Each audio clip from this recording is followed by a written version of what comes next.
One decision, 20 years behind bars. But in Judge Boyd's courtroom, it wasn't just a legal sentence. It was a mirror held up to a life lost, a family broken, and a system searching for justice. What led to this tragic moment and what happens next will stay with you. All right. The court is calling 2024 CR 5218 and 2024 CR 5219, State versus Renee Camaro. Can I have parties announced? Jason Gary here for the state. Marissa Giovanco from. And are you Mr. Camaro? All right, you entered pleas in each of these cases on June 10th, 2025. Are both parties ready to proceed with sentencing? Yes, sir. Yes, Judge. All right. And 2024 CR 5219, you entered a plea of no contest to count 1 and count 2. The court found that there was evidence to find you guilty of count 1 and count 2. The court found you guilty of count 1 and count 2. According to your plea bargain agreement, counts 1 and counts 2 were run concurrently, and you will be sentenced to 20 years in the prison. Give you credit for any time served. This is the run concurrent with 2024 CR 5218. Take in consideration 2025 CC 005805. Is there anything else with regards to sentencing and that cause number? Sentencing of law. Okay. And just one moment.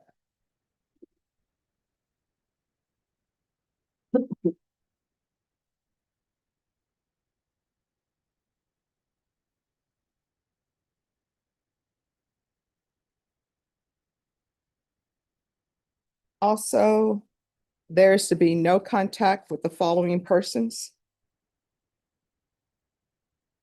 Sarah, SAARAHAMIN is the last name. Tariq, TAREK, last name RAMADAN.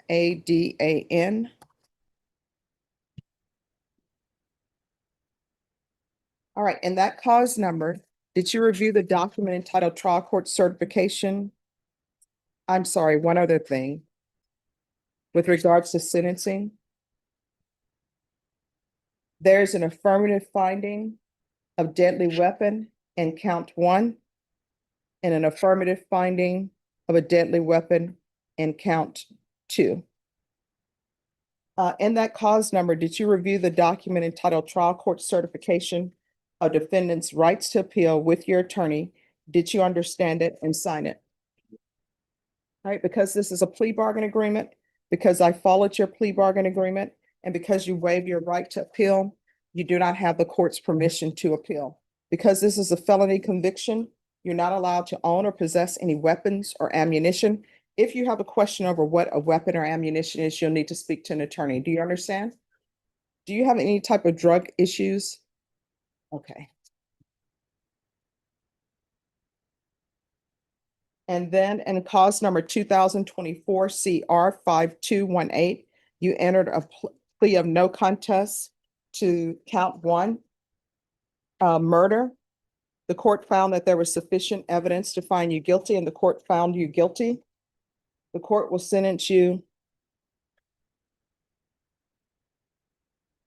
to 20 years in the prison. Give you credit for any time served.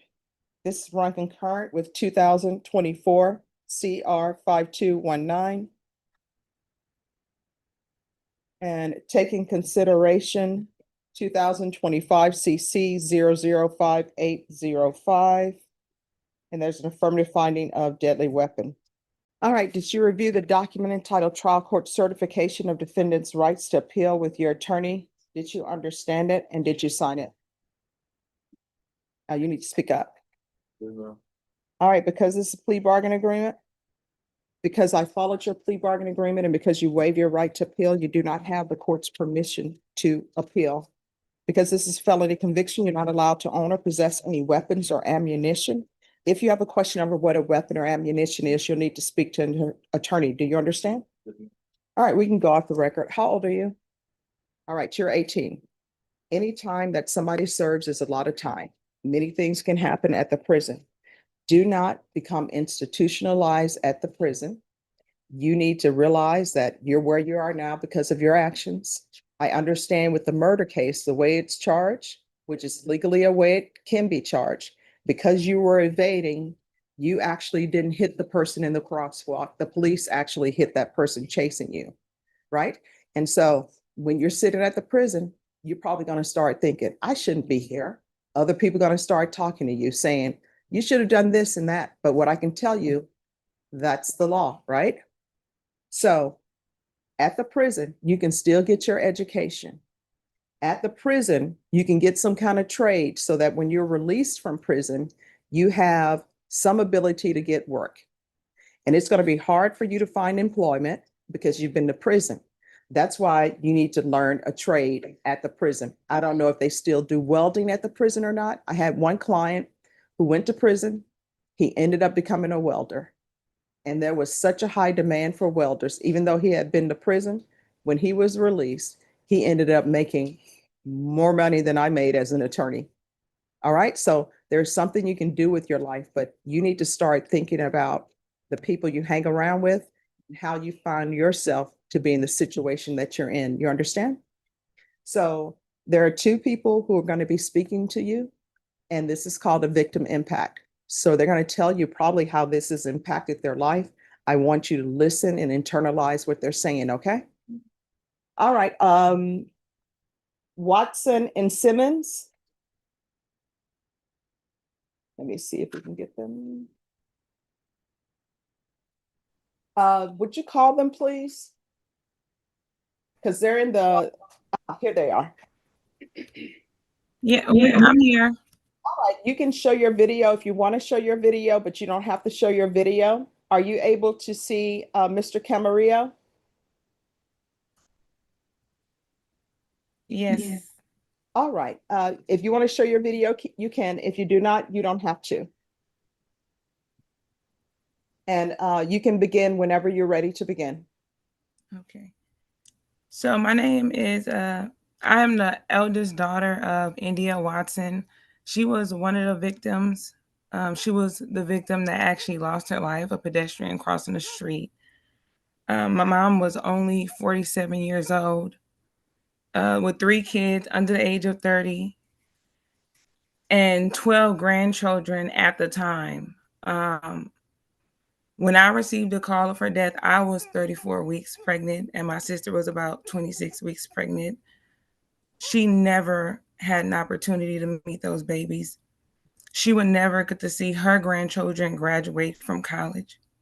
She would never be able to attend my siblings' weddings when those times happen in the future. This has been extremely traumatizing on our family to not only lose her so suddenly, but in the manner she was killed. Some of the family had to witness video footage of the accident. Law enforcement was going so fast on the night she was killed that my mom was hit at a fast rate where her body flew into the air before it landed on the ground. At the funeral, her face had to be reconstructed for us to have an open casket. She had to be fully clothed with gloves. Ears cannot be shown. The woman who raised me, that I knew to be my mom, I didn't see that woman physically. She was unrecognizable. While I understand you were not driving a vehicle that collided with my mom, you have a role. The actions you played and the things that you did throughout the day contributed greatly to her death. It is difficult to accept that one day you will walk free and have the opportunity to make new memories with your loved ones. Meanwhile, we are left to pick up the pieces of a family torn apart. There is no sentence that can restore what we've lost. We live with the consequences of your actions every single day. The leniency of your plea deal does not reflect the magnitude of the harm you caused. My hope is that you will use the time not just to serve a sentence, but to reflect and grow into someone who values life and considers the pain and reckless choices that you can put on others. Thank you, Your Honor. Thank you so much. I'm sorry for your loss. Thank you. Ms. Simmons, Yes, Your Honor. Good morning. good morning. You may proceed. Thank you. Thank you for the opportunity. I am the maternal sister of Andrea Watson, and she was the youngest of my mother's 6 children. We certainly did not expect to bury our baby sister at the tender age of 47. There are 5 of us remaining. Andrea had a very large extended family, and she was loved and her life was valued. So it's a great loss to our family. And certainly, as my niece just explained, she had 3 young adult children and now 14 grandchildren. So we have a lot that she left us. But at the same time, those children will not have a grandmother that they can share memories with going forward. This was an unnecessary occurrence. It was an accident, but unnecessary. And I do hope that going forward, this is something that you will think about as you'll have time to visit in prison and think about the impact that you had on a lot of people in our family, certainly. I was very intimately involved in her funeral proceedings. Um, so it was extremely difficult for me. Had a lot of emotional and psychological impact, of which I'm in therapy for. And I encourage all of my family to do the same because we have been in great pain for over a year now, and we're still suffering from the loss of our loved one. So it continues to be a difficult situation. The wounds are reopened each time I revisit the details surrounding her death, and there have been many instances since the funeral that we've had to go through writing statements and other things to try to clarify and close out uh, what has happened here. So, with all that being said, I just pray that justice will be served, and that at some point there will be some light that comes out of this dark, dark space that we were thrust into with the loss of my sister. Thank you, Your Honor. Thank you so very much. And I hope you realize the impact, the negative impact you've had on other people's lives. Because do you have somebody in your family that you love a lot? Who would that be? All right. Can you imagine what if that was your grandmother just minding their business, obeying the law, walking in a pedestrian, and there is somebody out there driving recklessly, evading the police, knowing that they're in the wrong, and your grandmother got hit? So you need to understand their pain. You understand? All right. Good luck to you. You're welcome. Thank you both for coming in. And you are excused. The advocate will speak to you. Do you need to speak to them? All right. All right, so I'll put them in the wait. You're welcome. I'll put them in the waiting room. They may want to talk to you. An elevator,